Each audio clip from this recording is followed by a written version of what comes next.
মাধ্যমিক school certificate বা SSC পরীক্ষা দেশের শিক্ষা ব্যবস্থার প্রথম ধাপের এই পাবলিক পরীক্ষায় অংশগ্রহণকারীর সংখ্যার মাধ্যমে দেশের শিক্ষা তথ্য ও পরিসংখ্যানের বিভিন্ন চিত্র ফুটে ওঠে। তবে গেল কয়েক বছর ধরেই ক্রমাগতভাবে এসএসসি পরীক্ষার্থী কমছে। শুধু তাই নয়, পরীক্ষার প্রাথমিক ধাপ রেজিস্ট্রেশন আর চূড়ান্ত ধাপ ফর্ম পূরণ করেও অনেকেই দিচ্ছে না পরীক্ষা।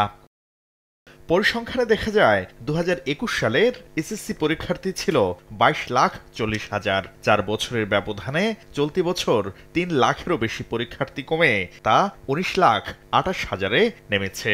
আর শুধু গত বছরের তুলনায় পরীক্ষার্থী কমেছে প্রায় 1 লাখ। এছাড়া এবারের পরীক্ষার প্রথম দিনেই প্রায় 27,000 আর দ্বিতীয় দিনে 29,000 পরীক্ষার্থী অনুপস্থিত ছিল।